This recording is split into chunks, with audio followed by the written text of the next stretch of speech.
Brago. Yo. It took a while. Okay. So there's a break week, right? Break week. We got 3 weeks of break from One Piece. So today, I thought it would be appropriate to revisit Egghead Island, even though we're still on the island, and just go over some moments we really enjoyed. We'll start from the beginning and work our way towards the end. And with that being said, man, what do you think about the entrance towards Egghead Island? Did you enjoy it? Did you like the reveal of Lilith? Meeting Bonnie? Yeah, all that stuff. How'd you feel about it? Coming from Wano, unexpected. I feel like it was one of those where it's like, it was very welcoming. Yeah. I was excited. Because I mean, the consensus was that we was going to Elbaf. You know, it wasn't, you didn't really think about something like Egghead, like Vegapunk. So the shock and just the amazement of going to a random island, not knowing what to expect, I loved it. And then, of course, Oda's going to throw in the wrinkle of a random supernova and Bonnie, which we should have saw that, you know, she's a little kid. But either way, I really, really liked the entrance into Egghead, mostly because it was the first time in a long time that we did not know where we were going, right? Because for the most part, the entirety of the post-time skip has been mapped out, right? I think one of the islands that was kind of out of nowhere was Whole Cake Island, but even then we knew we were going there. You know, with Egghead, it was like, oh wait, where are we? You know, so I'm trying to think, like, did we know? Because even Dressrosa, we had like Sanji being attacked by Big Mom pirates. So it's like, oh, like Big Mom's being tied in here somehow. So Whole Cake Island, like, it was a surprise, but there were hints out there. Yeah. I'm trying to remember Zoe. Did we know we were going to Zoe? For Zoe, yeah, because we had Momonosuke and Kinemon. Yeah, they wanted to go to Zoe. Yeah, so Zoe was a part of the plan. Like, this is the first time where it's just like, oh shit, where are we? Oh, we're at Egghead. Yeah, for Egghead. Like, we didn't even know the island existed until I think 2 chapters before. When Kobe got abducted, and then they're like, oh, like, you know, report this to Egghead Island, send the Seraphim back there. It's like, wait, what? Egghead? What is that? What are we talking about? Yeah, so I think it's been a stretch of the story where maybe Oda and his team, they've kind of picked up on things they probably shouldn't do. But I think Oda was so excited for Wano. Before Wano was here, we're still in Whole Cake Island. There's all these reports about Wano's going to be great. Wano's going to do this. Wano. And, you know, I guess it's 50-50. Mostly in the community, if you ask somebody to how they feel about Wano or Wano Nigashima, I think it'd be positive, you know, at worst for a lot of people, 7 out of 10. Some people have it 9, 10 out of 10. Some people love Wano, you know. For me, I think just it's comparing Wano to Egghead. I just like the unpredictability and the fact that I didn't know. Same. Yeah. So this brings us to the introduction of Vegapunk, which, you know, at the time, there were a lot of theories going around, but our first meeting of Vegapunk was through Lilith. How did you feel about that? You know, like, Lilith popped out and said, hey, I'm Vegapunk. What's up, guys? Like, how did you think? Did you believe that? Thought it was coming into the arc? I thought it was Cap. You thought it was Cap? You thought it was Cap? Yeah. Everybody said it was Cap, right? Like, even the Straw Hats did. Yeah, it was like, what? Vegapunk is supposed to be an old man. And then you had, it's funny because you had people coming out saying, oh, why do you think a brilliant scientist why does he have to be a man? You're a sexist, Brago. Yeah, you hate women. It was weird. It's like a weird conversation. It's like, what the hell are we talking about, yo? Let's stay on task. They're straw manning you, bro. It was insane. It was just out of nowhere, too. But yeah, it was Lilith saying she was Vegapunk. Then I'm trying to remember exactly some of the theories that came out, and it was like some people said it was an imposter. Some people said that he managed to. Some people didn't say he split his body and managed to do that, but for the most part, he said it was an imposter and that the person was lying, and that they are not Vegapunk, or Oda is throwing us off, and he never really specified. I guess they went back and we saw like literal panels, the silhouettes, and text, man, silhouettes of people saying him and he, and so it just felt like Oda was just trying to throw us off. Yeah, I mean, and then what we had, the most damning evidence was Caesar Clown, because he referred to Vegapunk as him. Right. he Right. as an old Yeah. man. So it's like, no way, dude. Yeah, Caesar Clown, yeah. he's not dumb. He is, he can see. Yeah, it felt like Lilith was like another theory was that Lilith was his daughter, right? I like And that one. it's like Dr. Vegapunk, like the OG Vegapunk died, and she just continued carrying on the mantle of Dr. Vegapunk Yeah. because the name of Vegapunk is so strong. That could be her last name. Her name was like Lilith Vegapunk, so that was one of the theories that I had thought of as well. But I guess the satellite shit is way cooler. It was fun. Yeah, I didn't. Yeah, mind it. no. At the time, dude, when I saw Lilith, I didn't think there were 6 satellites, but I said, yo, like, I think Vegapunk. I was on the boat that Vegapunk split his mind because we had the O2 on the jacket. Right. So I said, yeah, I think this is a clone, but never would I have expected there to be 6 Vegapunks. No, That's I insane. mean, bro, when you get there, it makes so much sense considering like what Vegapunk is and how smart he is. I like you're where he pouring the managed- wine. Oh, you can see that? Yeah, I could see that. Yeah, where he can do that and he can basically speed up all the time that he can do shit because he has all these different satellites. I'm like, bro, as a YouTuber, I would love that. Oh, Like so much theory crafting. Oh my god. So many videos man. edited. Damn. I can have an editor, a sound guy. I can have somebody that just poops and eats for me. A guy who gives you massages. A massage guy, right? A troubleshoot guy. A family guy. That's something that isn't right. Somebody spends time with family. I don't have to do that shit. Nah, because something that people don't like that we don't talk about a lot is how much time we spend like troubleshooting. Like we spend a lot of time like, yo, what went wrong? What's happening? Like, why isn't this working the way I need it to work? So just having that, Vegapunk is a genius. He's a genius, bro. Yeah. So after we met Lilith, we arrived at Egghead Island. We split into 2 groups. Luffy, Chopper, Jinbei, and Bonnie went onto the island, and then the rest of the Straw Hats went up to the Labophase with Lilith. How did you feel about the separation? Did you enjoy your first introduction to Egghead Island? Did you like the futuristic technology? What do you think? It was I think it was endless just like theory crafting because when Atlas showed us the light glove, it's like, oh wait, what's happening? A light glove. Right? It was like Kizaru has to come here, right? Yeah. And so when we found out Kizaru was coming, it was like, oh, the story is kind of leading us that way. It was just fascinating because there was something that they mentioned about like when Atlas hit one of the holograms, right? The holograms. I was gonna say holographics. The holograms. She said something that sounds like cooler. It's there because like she believes it's there. Like it's all real. And it kind of coincided with what Vegapunk said later in the arc, talking about like people or devil fruits came to be because people wished them to be. And so then you start thinking about like, okay, what is One Piece? Is Oda driving home the point that things exist just because we wish them or will them to be? So it was like really cool because I think Egghead, it made you think, right? I think we got to a point where for a lot of the arcs, it like the previous post-time skip arcs, it's like not saying it didn't make you think, but not like Egghead. It was just a lot of twists and turns where it didn't feel annoying or draggy. It was just like, yo, this is just a lot of, it's a puzzle. It's like an insane puzzle. So the separation though, where it was like Bonnie, Luffy, Jinbei, Chopper. Right? Yeah. It made sense because you have Bonnie split off with Luffy. So we follow Luffy and we find out a lot more about Bonnie with Luffy and that dynamic. So I didn't mind it. It's something that happens every arc, right? No matter what, the Straw Hats are going to split up, right? You have to split up in some way. We have too many Straw Hats. It's too many, and I think Oda realizes if the Straw Hats are together, some Straw Hats are just going to take the limelight, right? Like, and that even happens even though we're split up too.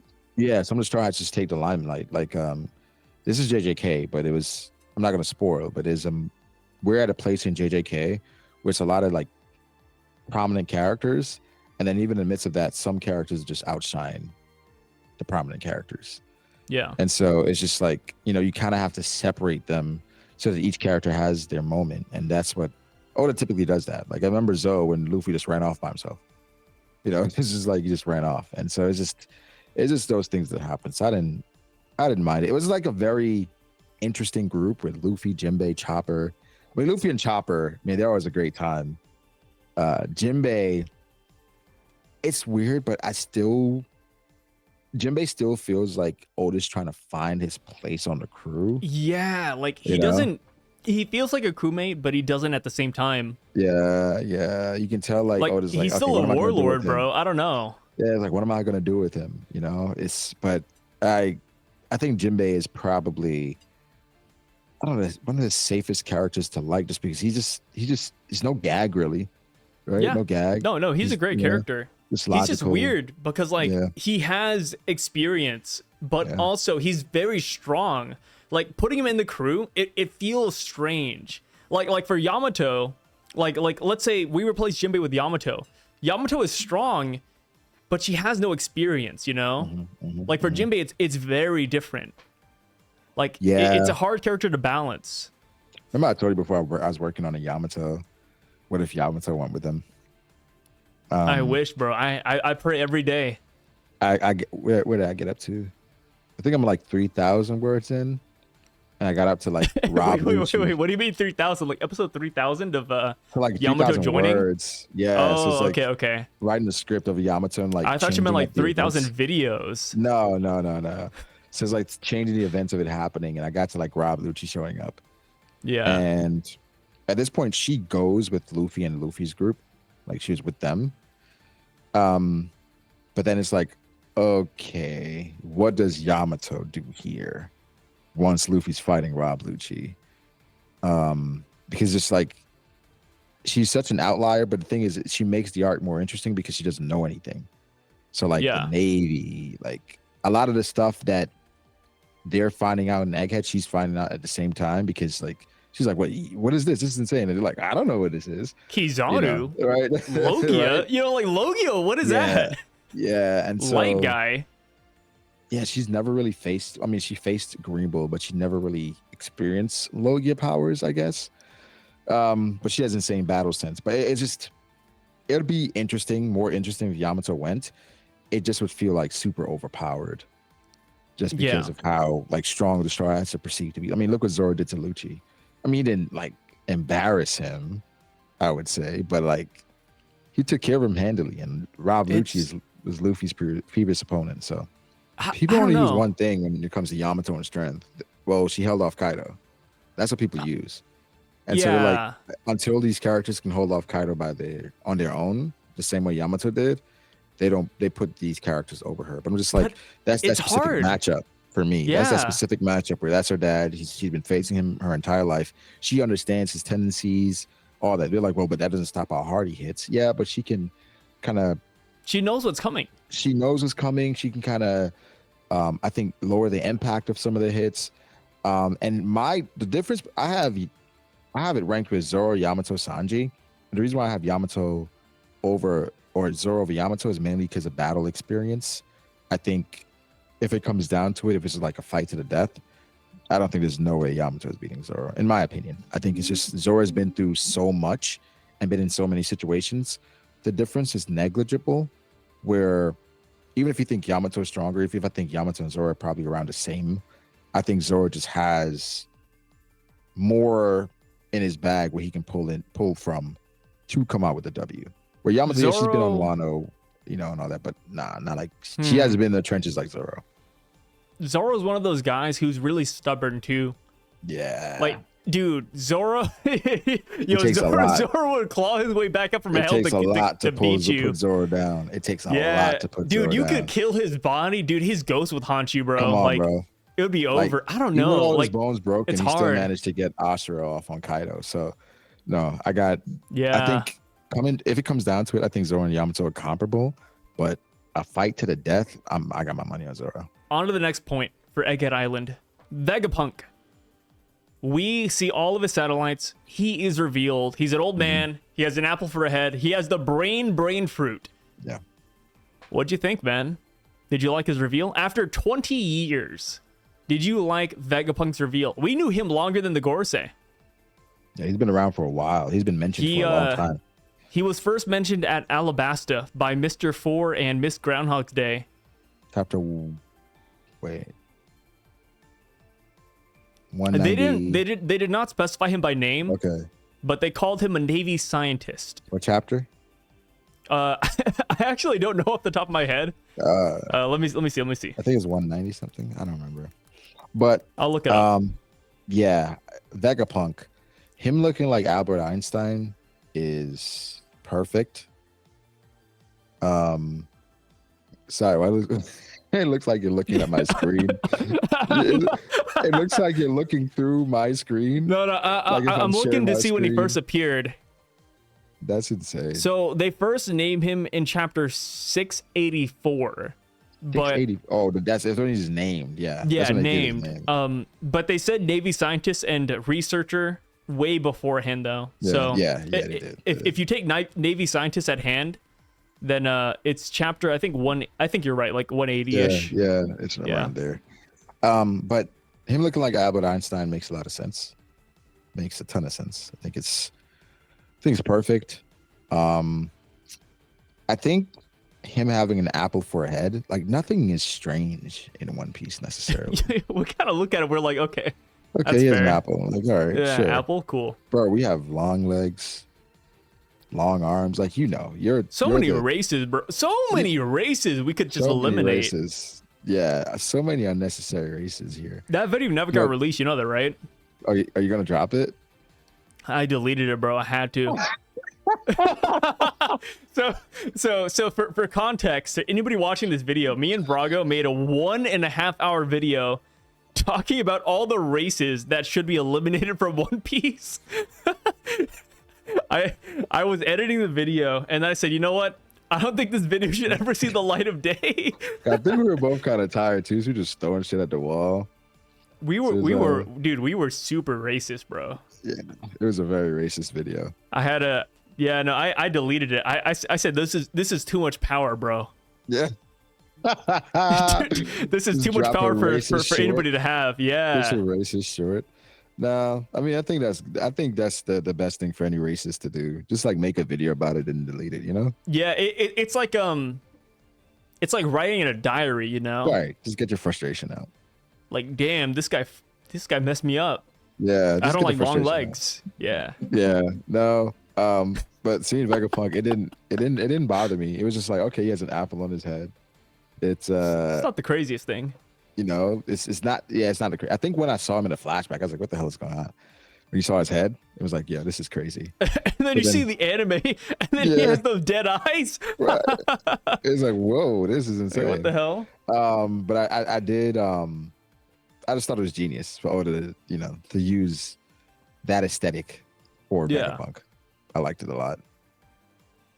It's pretty good. I liked it a lot. The Albert Einstein reference was pretty cool. And I still wonder if there's gonna be more meaning behind the Nomi Nomi Nomi as well, because we don't actually see how it functions. Like it's like, hey, there's a big brain, we have punk records, cool. Like that's kind of it. Like I wonder if Vegapunk. So right now, spoiler for the latest chapters, but he's kind of dead. But I do wonder if there.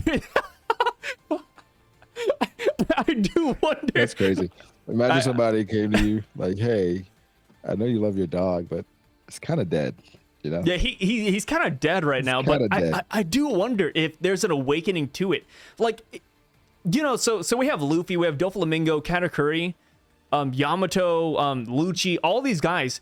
They're awakened, but they're awakened through their battle prowess. I wonder if there's a chance that Vegapunk is awakened, but just because he's so smart. Yeah, because that's how he's utilizing the fruit to his fullest potential. Yeah, like the satellites could be a part of his awakening. Yeah, the broadcast could be his awakening. I think the fact that the brain isn't attached anymore. That could be an awakening. You know what I mean? That could be his awakening. Yeah, like I'm so curious. You want Oda to expound upon awakenings more? I mean, as a fan, I wish Oda expanded upon everything more. Like powers, hockey.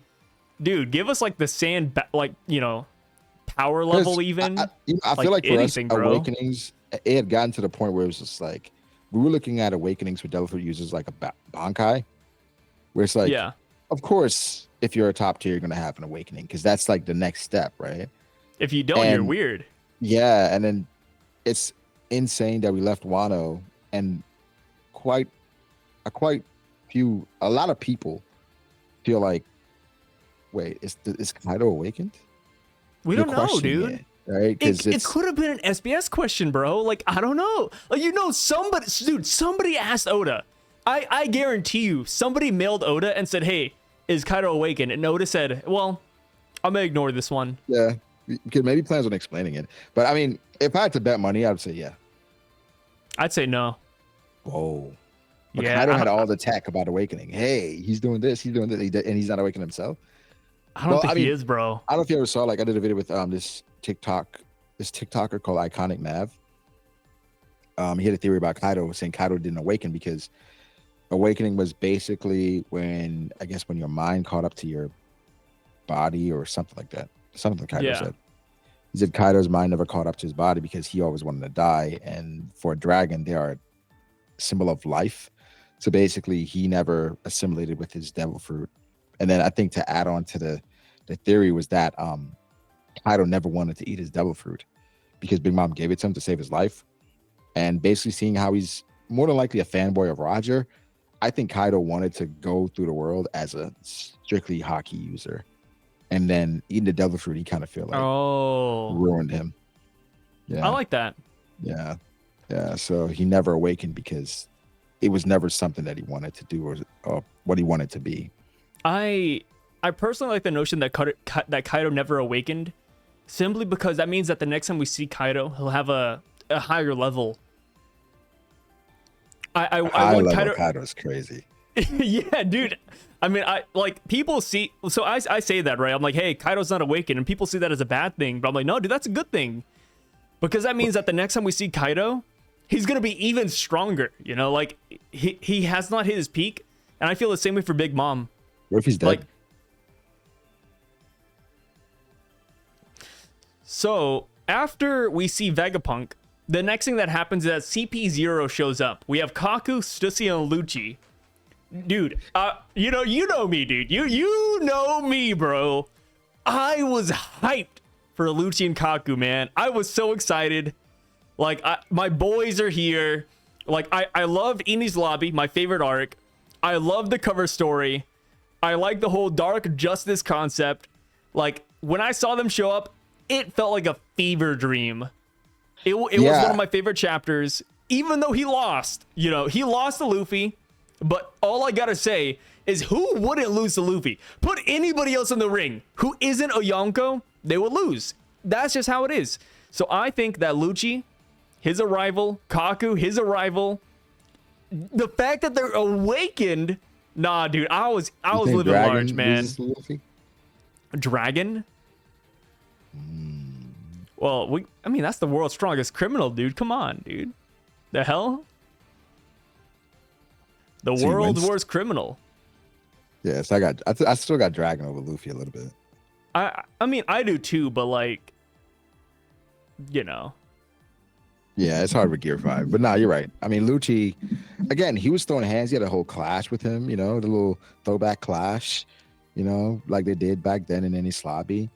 I don't see, like, Lucci is I think he's great for the story because he doesn't care. You know, he loves violence. He chooses violence always. And I think he's iconic in the One Piece story. So seeing Lucci come back, I could not wait for him and Luffy to clash again.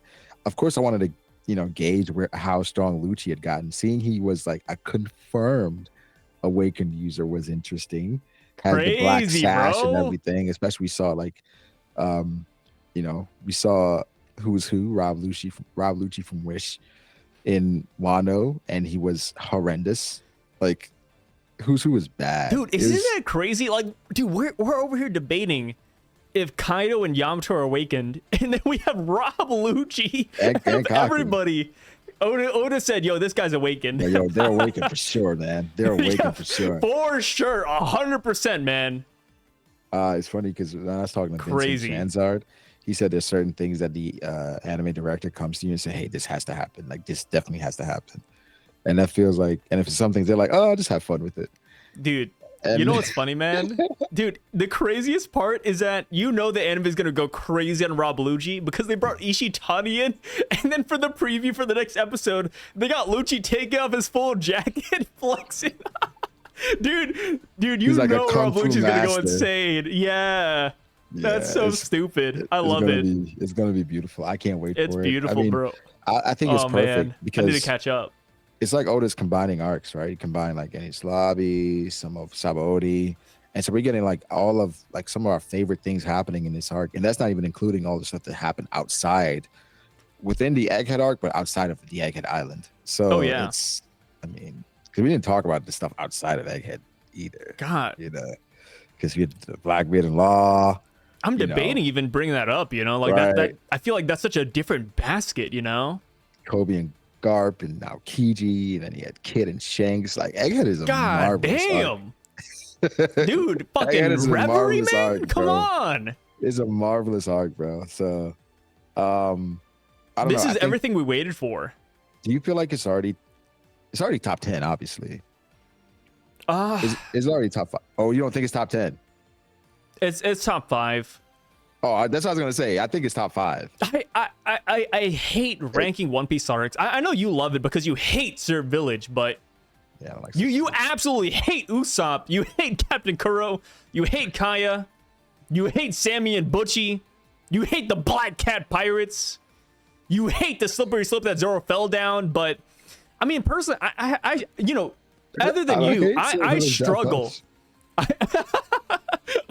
I personally struggle ranking One Piece arcs. So I don't know if you saw it, but I reacted to a IGN top 10 list for One Piece moments, and I really struggled coming up with top 10 moments, man. Yeah, you should react to it, bro. Yeah, IGN reacted to the top 10 moments in One Piece. Oh, they made a list. Oh, okay. Let me see. And top 10. Well, one got to be Luffy punches Lesser Dragon. Yeah, I think that's like number 5. Nico Robinson, I Want to Live. That's number 1. Yeah. Spoiler. Another one got to be, I mean, that's the same thing. Want to Live, Burn the Flag. Another one. Same one, yeah. Got to be Nothing Happened. That's number 10. That's number 10? That's number 10. Yeah. They started hot, dude. Number 10. Luffy walking past Big Mom and Kaido. Number 8. Oh, that's on there? Okay. Number 8. Why Shanks do I remember these numbers? Shanks Don't worry. The war. Nope, not on there. What? Not on there, dude. Shanks, nope. So that's what I was saying too. Like all of their moments are very cookie cutter. Like there's no moments on that list that show personality. They had to like dig a little bit. Like yeah, it's kind of generalized. Like the Don punching Garp. Nope, not on there. Yeah. Wow. I don't know. Luffy meeting Sabo again? Nope. Actually, go ahead and guess. I'm curious. Let me see if you hit them. I remember all of them because I edited the video a while ago. Rob Lucci. No. What? No, not dude. That was on my top 10. I said, "Yo, Luffy beating Rob Lucci." I put that number 2, not because Luffy fights Rob Lucci, but because of Usopp. Did they have something like Luffy entering Marineford? Did they have that? No, that would have been in my top 10 though. Luffy entering Marineford, top 10 moment. I gotta say, Luffy time skip dodging the pacifista. Nope. Damn, dude, you and IGN, man, two different beasts. No. Gear 5th? Gear 5th, yes. Gear 5th is number 2. That's crazy. Crazy. I know. That's crazy, right? Gear 5th, number 2? No, I don't know about that. As much as Gear 5th is iconic, it's not number 2. Yeah, it's good, but not number 2. Gear 2nd. No. What? No. Yeah. No. I'll give you one. You won't guess this one. It's Sanji seeing that Zeph ate his leg. That's number 9. That should be on there. Luffy losing to Kuma at Sabaody is, I think, number 7 or 6. Okay. I think Sanji saying goodbye to Zeph is more than Sanji seeing him eating the leg. Like, I agree. I think Sanji like being a hard ass until the very end and then saying, "Hey Zeph, thank you, thank you." Yeah. Like Zeph saying, "Don't catch a cold." Like, dude, that hits. Nami. Nami, yep. Nami number 3. Yeah. And then we have Mary dying number 4. Anything Hila Luke? Nothing here, Luke. I think we covered the whole list. That's like a super casual list, I think. That's just like it's very a list, casual. but not even it's like a casual list just kind of thrown together. It wasn't, the time wasn't taken as far as the best No One Piece offense to moments. IGN. I love IGN. All offense to IGN. Like a moment for me that would be top 10, like Bon Clay sacrificing himself. Absolutely. That's huge. I think that's up there. People will argue against this one, but I think Hannibal versus Luffy is top 10. That's crazy. Because so Hannibal got his ass whooped, but Hannibal said, hey, like I have to fight. Like Hannibal, up until he fought Luffy, was a clown. But when he fought Luffy, he said, hey, like I can't let you win. Like there are innocent people, man. Like innocent people are counting on me. There's criminals here. Families can't sleep at night. Like I have to do this. And even though he lost, bro, like he had a fight. I was like, dude, I respect that. And the people were they were clapping, dude. I said, yo, like I kind of wanted him to win, bro. If you go to a One Piece convention, right, and you got a picture of Hannibal, and you go to all the people that are cosplaying as One Piece characters, and you ask them, hey, who is this guy? What percentage of people you think would know who Hannibal is? Stop, bro. Stop. What, 5%? 10%? If people don't recognize Hannibal, this is gonna be like I think we said during your video, bro. Like we might have to sacrifice them, bro. I don't know. Hey, what did you say? Anything's fair in the race to the One Piece, bro. I don't know. Yeah, I mean, that's true. They're gone, dude. Hannibal is crazy. Oh, I was thinking about Kaido as well. Kaido falling. Kaido falling. I mean, Kaido falling? So? No. Yeah, as far as like his introduction. Oh, his falling. Okay, yeah, that's good. I thought you meant like his loss to Gear 5th. No, not just his. Yeah, I was about to say him falling to the ground, like Luffy saying, "Hey, my friends gotta eat." Yeah, you know? no, his introduction 795. That's not bad. Yeah. Suicide. Well, you remember the number. Yeah, it's a few chapters that you never forget, right? I think Suicide is one of them. 795, 957, 956. With the Yonko bounties. Yeah. The abolition of the warlords. 432. Whitebeard versus Shanks, the clash. That's a good one. And at the end of it, Blackbeard versus Ace begins. 100. Dragon. 500. Rayleigh. 900. The stupid fucking fake out Sunny. So it's like certain and then you have chapter 1111, the Rob Lucci chapter. It's supposed to be the Zoro chapter, but Rob Lucci it's supposed to be the Zoro chapter. You know, Rob Lucci became a cat burglar there. Egghead has been a marvel, man. I've loved it. That's funny, man. All right, so the next thing, we're gonna speed this up a little bit. We're taking a long time. We're barely through the list.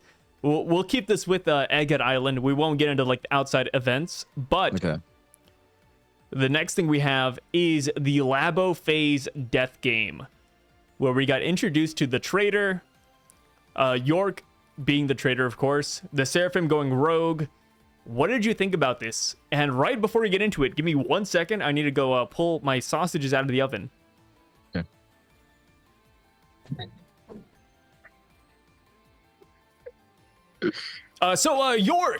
York is the traitor. We got the Seraphim going crazy. What do you think? I did enjoy the York twist. That was interesting because I didn't see it coming. However, what I didn't like about the York twist is that you really couldn't have guessed. I mean, there were people that guessed it. I don't want to, undermine their guesses, but I think how Oda wrote it, it was just like it wasn't a way where logically you could deduce it. It was just one of those where it's like, oh, if you just randomly just decided, I guess through some process of elimination, you could get to York. But I did like that York was the traitor, considering her, I guess what she represented with greed. Yeah. And so it was like, of course, greed is gonna want more, and try to bite off more than she can chew. So that was a nice reveal. I like that. It was a good reveal. Yeah. Yeah. So with the Seraphim betraying the satellites, we also had the unfortunate or fortunate team up of Rob Lucci, Kaku, Luffy, and Zoro. What do you think about that? Because I remember the fandom was going crazy that week. Because of I think the fandom was going crazy considering what it would take to beat two Seraphim. Yeah. Right? And then Luffy, he dropped the iconic line. He said, yo, these guys are tougher than Kaido. Or their durability is tougher than Kaido, right? It was something ridiculous. It's something like that where, all right, we need Luffy, Zoro, Kaku, Lucci to beat, it was S-Bear and S-Hawk? Yep. Right? And looking at how Kaku looks, S-Hawk jacked him up. And, you know, it took a lot to put him down, even after Zoro Zoro figured out, like, hey, they're just like King. This is what it's needed to put him down. So I think it was just like a Seraphim hype. It's just Seraphim hype. That's why I believe in Two Piece, bro. Because once One Piece ends and the Seraphim actually grow up, bro, they're gonna be unstoppable. Unstoppable. It's gonna be like Korra. Like, I don't remember a lot of Korra, but I remember it's like they advanced by like combining with bending.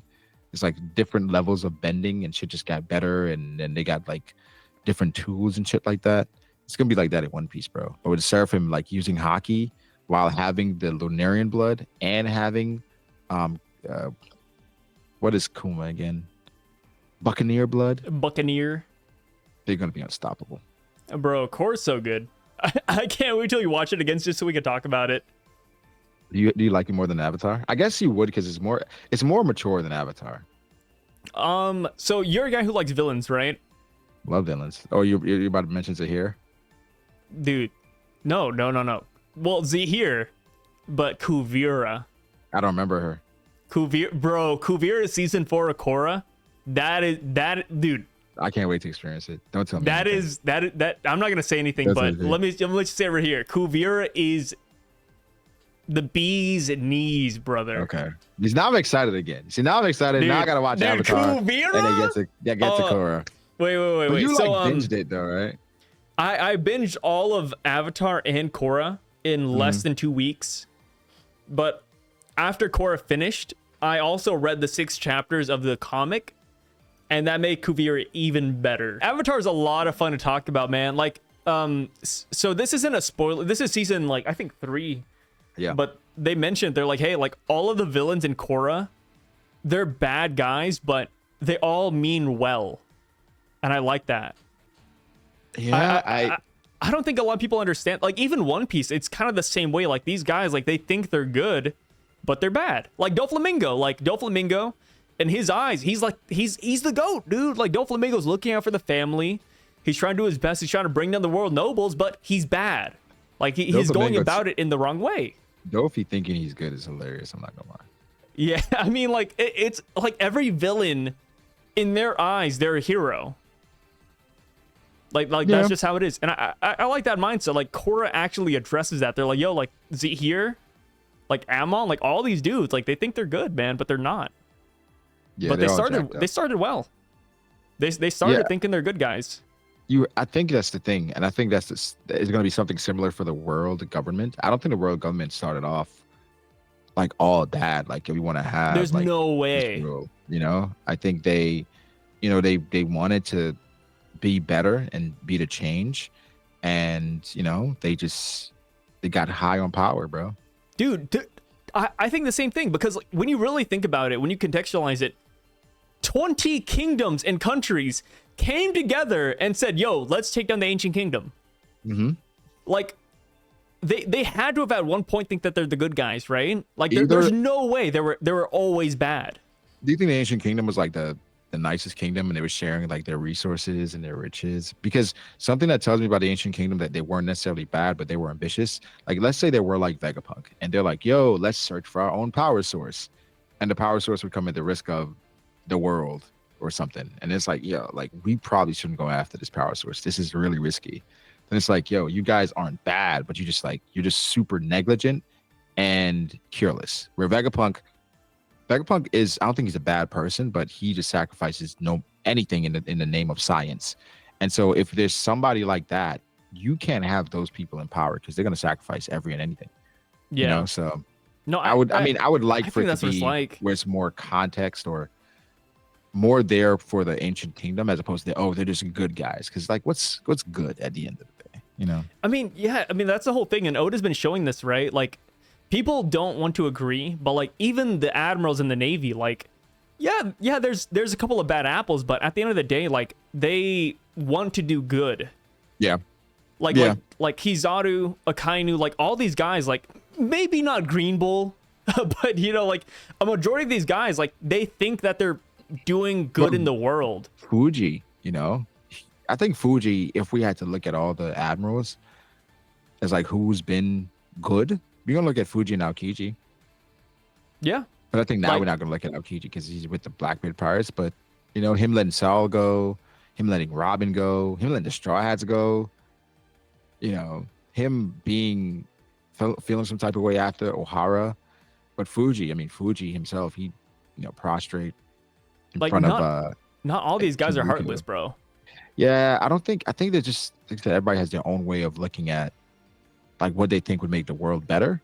The only person I could say like it's hard to justify is maybe Dofi, bro. I don't, because And Dofi even said Kaido, bro. he said I want to see the world burn. I Dude, think Kaido, just had, Kaido like, enslaved a whole nation for 20 years, bro. I don't know. yeah. I mean, for him, he's looking at it like, yo, if you were strong, you get out of it. You know, he's kind of this. He feels like freedom is strength. Like if you're strong, you're gonna be free. So just get strong. Yeah. So it's I like mean, you know, and the thing is with Kaido is that I feel like Kaido's one of those guys, kind of a tangent, but like if you were to fight Kaido, even if you're weak, he would accept you into his crew. yeah. Well, you think so? If you're weak, I guess he just wanted bodies at that point. Yeah, but I mean, it's kind of like a thing where like he respects the willpower. I think. Like if you Yeah. try to fight him, he'd probably be like, "Yeah, this guy's trying, man. Sure, If you try join to the fight crew." Kaido? No. If you try to fight Kaido, then you bend the knee, right? Like Kid fought Kaido, he didn't bend the knee, right? Like Hawkins fought Kaido, he bent the knee. Did he fight Kaido? I mean, he looked at kind Kaido of said and he was like- instantly surrendered, but like, you know, he was he was at the party. Him and He Apu were was at like, the party. yeah, we'll help you take this guy out. Yeah, Yeah, Apu sold them out, bro. I don't know. Yeah, it's messed up, but you know, shout out to Kid for holding it down. Shout outs, bro. So after we started fighting the Seraphim, we started splitting up into individual fights. The Straw Hats were kind of doing their own thing. Robin was heading down to the artificial Devil Fruit lab. Sanji was fighting S Shark. How'd you feel about those matchups? Like, were you confident that they could take them on? Were you ever scared for the Straw Hats? Or did you think this would be like a long, drawn-out saga? Or did you already know that it would be wrapped up? Because by the next time we saw this, we'll kind of tie this in, but by the next time we saw the Straw Hats, they wrapped up everything. We cut to the Straw Hats. They had Egghead under siege. All Yeah. the Seraphim were in bubbles. York was captured. We were done. Loved it. I love that it skipped it because it was just gonna be. I wasn't worried for the Straw Hats. You know, Yeah. it was inevitable, no matter what, because of not only the chip that they had, the allies that they had, the Seraphim. They would become less of a problem if you just round them up.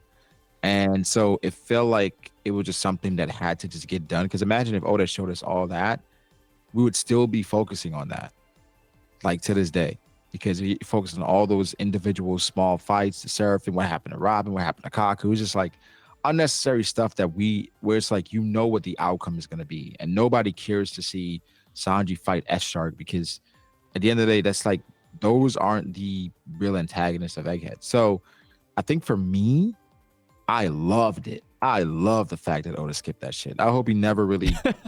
We don't go back and show us anything. Just show us like what's pertinent to what's going on. The anime's gonna do it, bro. I know they will. I know the anime will. They're gonna spend like a whole episode in the flashback, which is fine. You know, I understand it. I get it. But no, I don't care for it. I don't care for it. I like that. So I agree. Like, I really do like that they skipped through it. It shows us that we are a Yonko crew, right? Like, hey, the Seraphim are no big deal. Yes, they are durable. Yes, they're all Lunarian, but we dealt with them, right? Like, Sanji deal with them. We have Rob, Lucci, and Kaku. Luffy and Zoro are here. Robin's here. Like, York isn't even a fighter. York had a gun. We took her down. Yeah, I mean, York had the best life. Dude, York was It's like the best and the worst least life. threat on the island. Dude, Usopp could take her down. Come on. I mean, but I don't know. York is pretty large, though. It doesn't matter, bro. Like, she had no power. Because, Like, yeah. She was, her whole... But the size of her gun, though, is like a that was cannon. crazy. I mean, but even then, it's like, it's still York, right? Like, York versus Usopp, right? Like, marksman versus marksman, I think we would take it. Yeah, probably Usopp. It makes sense that we skipped through it. Yeah, the crazy part with York was like, it feels like no matter what, you're going to be satisfied because your job was literally to eat, sleep, and poop. That was it. You wanted more purpose because you basically lived for everybody else. And it's like, bro, you have nothing to do. Where it's like, you were fine. I'm sure, but I think that's just like showing just how human the satellites are, just the tendencies. Because if I had a life where all I had to do was eat, poop, and sleep, it would be cool for like a week or a few days. Like, that's all I do. Like, imagine if I wanted to play like Baldur's Gate or something. That's like, oh fuck, now I gotta eat. Wait, have you actually played Baldur's Gate? No, I've never played it. Damn, dude, you're missing out, man. I heard it's pretty good. That's why I mentioned it. That's good. But like, if I gotta I want to play Need for Speed Underground or something, and it's like, yo, I gotta go take. I mean, I guess you could take a shit. What a switch in games. Baldur's Gate 3, Need for Speed Underground 2. Underground 2 specifically. I like Underground as well because I like the soundtrack a lot, but Underground 2 is better. Either way, I mean, I can understand why Yuri did what she did. There's no fulfillment there, you know. I'm just pooping and sleeping and eating. It's just, you know. I mean, you would think that like for a satellite, Vegapunk would work out the kinks where she doesn't feel that way, but we've seen that no matter what, you can't remove instinct, right? And there's certain things you can't account for, so it's kind of inevitable. It's this may sound weird, but when we had the God Valley flashback, we saw the man mayor, Celestial Dragon Holy Knight, and they had this weird face shape. I still think that York was modeled after her. Really? I still think it, bro. Like, I mean, obviously we haven't had anything else with York or man mayor, so like, nothing's changed. I feel it, bro. Like, have you ever like gone to bed and like you have like a dream catcher or something like that, and it starts shaking, bro? Oh, when you can't get up? Yeah. Yeah. It started shaking, bro. I said, yo, is this Oklahoma weather, or is this like a premonition, bro? I don't know. Definitely happened. Where it's like I want to get up, you know, but it's the arch just isn't working. It was like, yeah, what's going on? It's the same thing with I have a theory coming out pretty soon, bro. I think Shanks, not Shanks, but I think his family's a werewolf, bro. I don't know. Oh yeah, I'm gonna be telling you that's gonna be a good one. That was a good theory. It's not. I'm not gonna make a theory video, bro. I realize I'm tired of theories, dude. I am too. I don't really make theories anymore. I do discussions. I just want to talk. Just want to talk about. I mean, you got to set it up though. Yeah. You set it up, but like you like kind of 5 minutes of setup and like 5 minutes of discussion. Yeah, just like kind of shoot from the hip, you know. Have fun. Shoot from the hip or shoot from the bullet points, either or. Yeah, either or. I think the craziest part with skipping from, hey, we're finding the Seraphim to, hey, we beat them, is that Robin, Usopp, and Kaku were pretty injured. I mean, a lot of the Straw Hats were injured, but Robin and Kaku were injured specifically, right? Like, Robin had to take a nap. Kaku was, like, laying down with bandages over him. So I feel like that's one of the portions where I was like, okay, I kind of wish we did see it just to see how they got injured. We're going to see it eventually, but I don't think, like, oh, man, I don't... Because that's kind of crazy, right? Like all the Straw Hats are kind of more or less fine, but Robin and Kaku, it's like, damn, dude, like, they got messed up. Like, what happened? Like, because Robin, like I said, she was going down to York. Are you telling me York did that, or did she have a Seraphim? Like, we don't know. Maybe you underestimated York. Sorry. Yeah, maybe York is like a Muay Thai boxer, dude. I don't know, man. Maybe she downloaded I guess something from Lilith or from I thought you Atlas. better say Everything Everywhere All at Once. You know, I still haven't finished that movie. I've only seen like It's a 40 bad minutes of it. movie. Don't watch it. I heard it's hate it, great. dude. I hate that movie, dude. Is it because they're Asian? I think it's because they're Asian. I hold them to like a higher standard. But I What was that hate other how movie? long the movie is, bro. Like The other movie that won the award. it won a lot of awards, but like it was like it was an hour longer than it needed to be, in my opinion. Oh, Parasite. Oh, Parasite was good. That was an Asian movie. Yeah, it was Korean. I liked it. I like that one. Korea's Oh. Asian, right? Yeah, Koreans are Asians. Yeah. The Buster Call. you know what you're doing. Okay, so the Buster Call is coming up.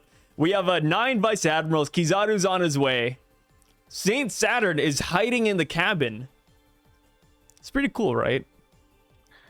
Yeah, bad. it's filler. What I mean is that's how I look at the Vice Admirals at this point.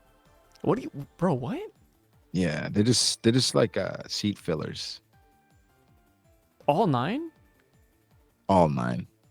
Doll, Bluegrass, Tosa. Tomsky, Guillotine. Tosa, Guillotine. Dude, what? All of them. Red King? All of them. Like they just feel like Oda just needed some bodies. Doberman? Even Doberman. Unfortunately, I just don't see Oda giving any of the VAs the significant development or feats that they need for them to be relevant again. Like they all have on red hats, make Vice Admirals great again, but they're gonna lose. It pains me to say that because well, it doesn't actually, but I'm just saying it's just something that I just see. I don't see the positive side for this for them. Okay, here. Straw Hat Grand Fleet versus the 9 VAs. No Hakuba. No Hakuba. Why? Yeah. Why no Hakuba? I mean, Hakuba's like, So is Hakuba's like Cavendish there? I mean, Cavendish is there, but Hakuba's not, bro. Like, let's say the guy took He took a sabbatical. Yeah, he took speed, bro. Like the guy can't fall asleep, you know. So yeah. He ain't Grand passing Fleet. out. No He ain't Hakuba. passing out. No Hakuba. I think even with Hakuba, they probably lose. No, dude. What? Do you think they win? I mean, hope because like it so. depends on how strong you think Hideo is. Like, Hideo's weak, bro. Come on. right? Okay, Or like Hideo versus Red is Blue King. Gilly Come one of them? on. Is Blue Gilly one of them? No, right? He's not. Blue Gilly, yeah. Blue Gilly's one of them. He's one of them. Yeah. I'll count all the named characters. Blue Gilly, Hideo. Abdul, Jeet, Hideo. Abdul and Jeet is one of them. Yeah, Abdul and Jeet. He's a part of Hideo's crew. Wow, Yeah. I forgot about that. Suleiman is one of them. Well, they're way more than 9, so they probably win then. Nah, dude, what? Yeah, they probably win. We're talking about Tosa. Bro, Tosa. Come on, man. She gone so strong it can pierce through armor, man. But I got Hakuba taking out like 3 of them by himself. But no Hakuba, bro. Speed. All right, no Hakuba, sure, they win. Because I mean, I got Leo taking one out. I think Hajruda could take 2 of them out. No, I think the Grand Fleet's still. Haru loses the gear second. Come on. Yeah, but that's Luffy gear second. That's MC second. Damn. You know what MC squared equals? What? W. Damn. That's crazy, bro. You came up with that on the spot. That's actually All right, true. so Kizaru showed up here. Like, were you excited for Kizaru's appearance? I was excited and also apprehensive. Because you knew he would have to lose. You knew it was on the other side of that. Yeah. Yeah. Yeah. It was almost like he was going to be used as a measuring stick to show how much Luffy and the Straw Hats had grown. So I thought Zoro's going to get a swing at him. I thought Sanji's going to get a swing at him. I mean, obviously Luffy. So far it's been Sanji and Luffy, kinda. Zoro hasn't, just because, I think it still could have happened. I thought Zoro would because of how much he just disrespected Zoro and Sabaody. Like he had his foot on him, kicking him. He was just, talking Killing smack. him. Yeah. So, but it just you feel this part at this point in the story. Oda is bringing back these characters to show the growth of the Straw Hats, and to show that they're not the same type of crew. Like when Rob Lucci pulled up, Luffy's like, "Nah, I'll take care of you," and it was pretty.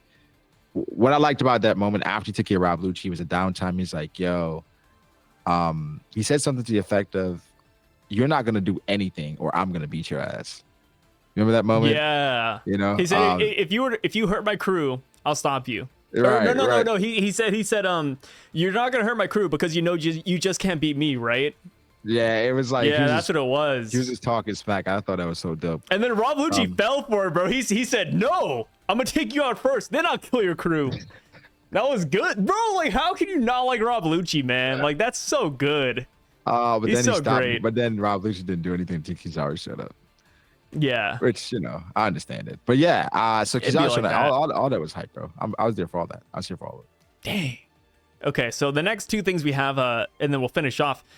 Saturn, he appeared here.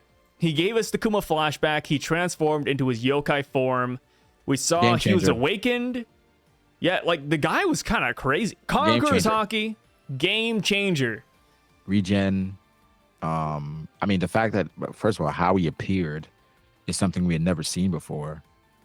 But I think for Saturn at this point, the Gorosei kind of breaking the scale for him specifically, it just was something that you had to wrap your mind around, because we had an expectation of the Gorosei, but he exceeded it, I think. And so, that's crazy. It's still a power we're trying to understand, right? Like we're still having the debate, like, oh, is it a devil fruit? Is it a yokai? Yeah. Like, we don't know. We really don't know. And at this point, power-wise, I'm on the fence. It's crazy, dude. Like, Luffy is bodying these guys, but at the end of the day, Luffy says, "Hey, I can't hurt them though." Like, you know, like it's like a zombie, right? Like imagine your next door neighbor. He knocks on your door. He says, "Brago, I'm gonna fight you." You fight him. You break his legs, right? And then let's say your neighbor regrows his legs. Yeah.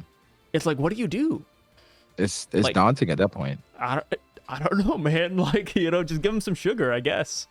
Yeah. At that point, it's just like, we got to arm wrestle for it or something. Like, come on. Yeah. So some arbitrary match. Or tie him up, you know? Yeah. Time up. That wouldn't be bad, right? Like, Luffy whipping out some rope. You. Yeah, I got to restrain you. Like a rope or like he died. Remember in Naruto? I don't know if you seen Naruto. Yeah, they buried him. You know, he's still alive, apparently. Still alive, but he's buried. That's the worst thing ever, bro. I can't believe Kishimoto said that. He literally said Hidan's still alive. Yeah, it's like during Boruto, the guy's still there. Can you imagine that, bro? That's worse than death. Dude, what is that, like 30 years later? The guy's still underground? Damn. Worse than death, bro. Damn, dude. And then apparently every time he makes it out of the hole, the deers knock him back. Nah, dude. That's worse than death, bro. Where's the death? Like, just kill me. Just kill me, bro. Damn. So after Saturn shows up, he flexes a little bit. We have the all-impactful Kuma flashback. You know, we saw a father's love. We saw a Ginny. We saw a Bonnie. And, dude, brought a tear out of me, man. I don't know, dude. No, it did the same for me. I remember that reaction. Single tear. I had to turn my camera off, you know? Yeah, no. It was a camera malfunction. Yeah, the camera malfunction. That's what happened. It was just like, it just happened at the perfect time with Kuma. That was a very impactful backstory. It was emotional. It showed you the type of person Kuma was. And again, another thing solidifying why Egghead is so freaking good of an arc. Yeah, I mean, like, Ginny, Bonnie, like, how much Kuma sacrificed for the Straw Hats and his daughter? It's insane. Like, yeah, I mean, he put everything on the line. We got the God Valley flashback too. He put everything on the line for them, and that's something you can appreciate, considering, like, you know, I think if you have kids, it's even deeper, or even siblings, or somebody you're willing to lay everything down for, just because, man, that wasn't even his blood, technically, you know. That was somebody. That was a celestial dragon, bro. That was related to somebody that he cares about, and he was willing to do anything for her. So I love it. I love it so much. Yeah. I think my favorite parts were the comedic aspects of it, where, you know, like Kuma was what was it, like he was laying in bed but Bonnie was in a cage. You know, Bonnie was like hanging around the church people. Like I think it's all those small moments that add up to that moment too, like that add to the whole flashback. Yeah, it made it great. It made it great. I think Yeah. at the end of the day, adding Bakori. context, fuck King Bakori, adding context to like their relationship made you care about Bonnie, Kuma, and everything even more. Even King Bakori, Dragon, Ivankov, just seeing how it all came together. Even Bonnie's crew, Dude. right? And what the people were willing to do for her. It was just, yeah, the Queen Dowager Connie, you know, Yeah. just adding context to all this stuff, man. It was great. Dude, even like the piercing, the whole like, hey, if you could take a vacation, where would you go? And then Kuma asked the same thing to Bonnie, like as a kid. It's like, bro, like that hits, man. It brings everything into focus. Brings everything full circle. You kind of look at all those moments now, you're like, man, everything was for a reason. So Oda was cooking, man. He was cooking, bro. Like this is that's fantastic. I think I mean, Oda's a father. I think Oda has like what, 2 or 3 kids? At this point we don't know. Yeah. I think he had two. I think he had 2 like, or 3 like years ago. Like, you know, who knows at this point, you know. Dude, guys like Genghis Khan. I'm assuming Oda's a horn dog. So who knows, you know? Yeah, you think like half of Japan is Oda? Like Genghis Khan over here? Maybe Oda's been, you know, Alexander like, the Great? He walks in a bar like, I met your Oda. Who says no? Yeah, like, hey, I wrote the Kuma backstory.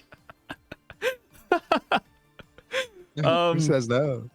Oh man. So Oda actually one of his interviews resurfaced recently, where Oda said that, hey, if I die like Katakuri, instead of putting the hat on my face, put the hat on my penis, because it's gonna be erect or something like that. He said that? Yeah, he said that, he's a bro. freak. And then people were like, wait, Oda's like, why did Oda say this? Oda's disgusting. It's like, dude, Oda's just like, he's a guy, bro. Like he's just Oda's disgusting? he's laughing, bro. Have you read One Piece? Dude, his SBSs, man, they're filled with stuff like that, bro. I don't know. Yeah. There's always something with dick and like some sexual innuendo. He's always like, yo, why are you saying that? Why would you possibly think that? Wink. Yeah. Oda's nasty. Oda's and like watching he be Dragon playing Ball. Call of Duty, bro. I don't know. Watching Dragon Ball and seeing the beginning of Dragon Ball, how raunchy it is, and you know how much he looked up to Toriyama, you know, you can kind of feel the influence.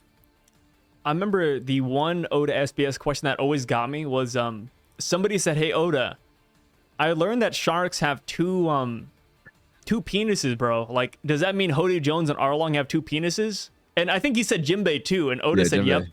Yep. Yeah, he said Yeah, yep. he confirmed it. Out of all the questions he got, that's the one he put in the SBS. Yeah, out of every question, out of the thousands of questions Oda got, he said, I'm gonna pick this one. It's like, all right, yeah, guys. Oda's a freak. He's one of the boys at the end of the day. It is what it is. He's a freaky boy. Yeah. He's laughing, bro. He's laughing. So the last thing about Egghead Island now is the most recent events. The Gorosei appeared, Zoro versus Rob Lucci, Vegapunk dying, the broadcast. What are your thoughts about that generalized? Like what do you think? Do you enjoy it? Do you hate it? How do you feel? I don't mind it. I know some people were upset because the broadcast in the air and they don't know the history of what Vegapunk has to say. It's just like, guys, be patient. I think more than likely Vegapunk is going to reveal the information that Professor Clover could not. So, I mean, rewatching the One Piece episode 1098, it kind of reaffirmed it for me because he was like, yo, I kind of took on the research of my good friend, which is Professor Clover. Yeah. And so now they're going to come after me, right? So he's carrying on the will. So more than likely, the name of the ancient kingdom, I think some stuff about what happened in the ancient kingdom, he's going to reveal all of that here. And I think, listen, it is crazy with the Gorosei pulling up, because with the Gorosei pulling up, and if they're as strong as a lot of people assume them to be, they could have ended a lot of shit if they just pulled up, you know? And so this just shows you how dire it is, where they are like, nothing can get out. We don't want anything to get out, and the risk of it, we're willing to pull up and fight. And we haven't done that in, I'm gonna say at worst 200 years. Like, let's say they fought when the Iron Giant pulled up. I don't know. But Because one thing I noticed in the anime, the Iron Giant had like a spear like Yeah. through its stomach, right? And I'm The just like, Joy what? Boy Sphere. So I'm like, is that something that was done by the Gorosei? Either way, I um I think the progression of it is wonky for some, considering like, oh, we're gonna reveal this. We need an hour, an hour interval. Oh, actually, no, 10 minutes. No, actually 9 minutes left. And now the Gorosei pulling up. It's all this chaos. You knew we weren't gonna get that shit right away.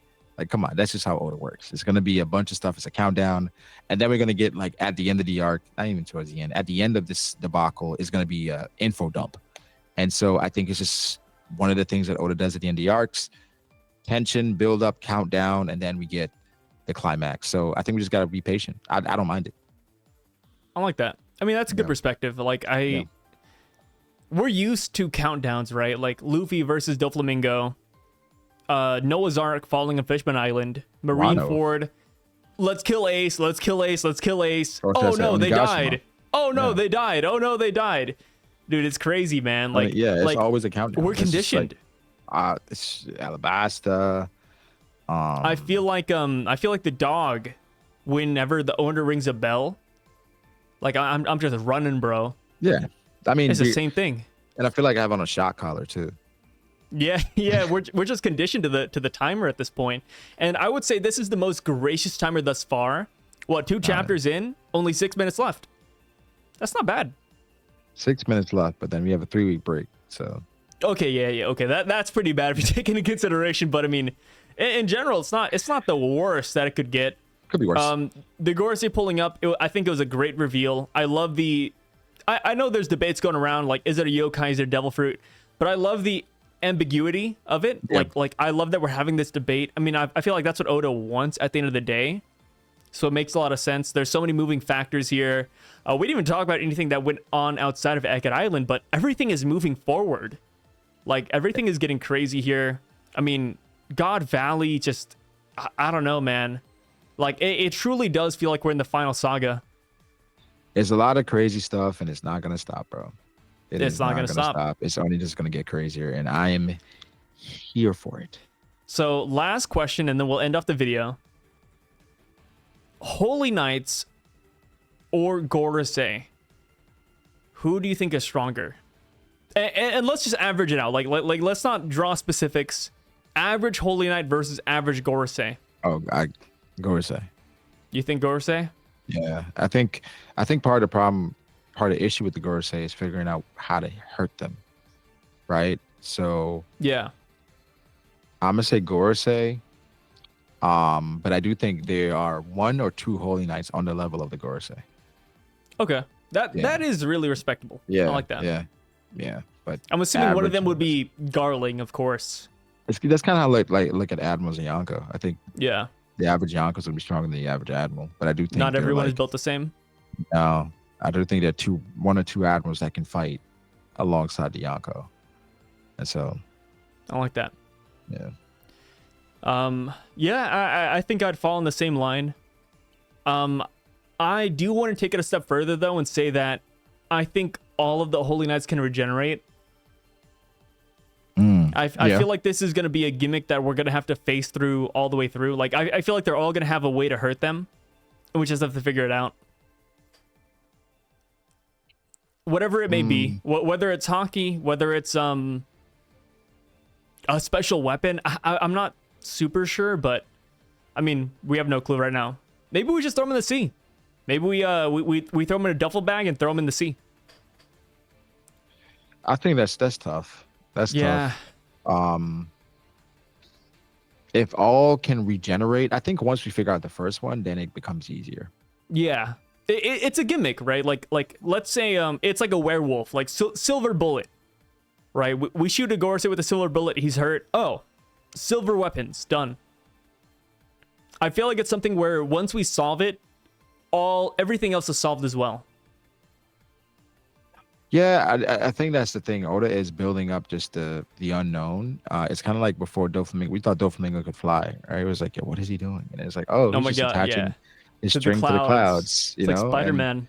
Yeah, it's just one of those things that, like Kaido before. I mean, the idea for some people that Kaido was, I remember having conversations with people like Kaido's immortal. Kaido can't be hurt. Kaido's, he just He fell from won't Sky die. Island. He can't die. It's just like, no, you just got to know how to hurt him. Yeah, And so, he tried to die like 10 times. He didn't die. Come yeah, on, guys. He was you know, hanged. Oh you just no. gotta, you just gotta give it time. You just gotta give it time. But I think we'll figure it out for sure. Yeah. For sure. For sure. For sure. Well, thank you, Brago, for joining us on this video. I really appreciate it, man. Hopefully we see more of you during the break weeks. Absolutely gonna be going crazy. It's a lot. I think there's a lot of information, a lot of stuff, ideas that I have, and we gotta redo one of our previous videos. We did the worst devil fruits. Which one? Yeah. Time for the best devil fruits.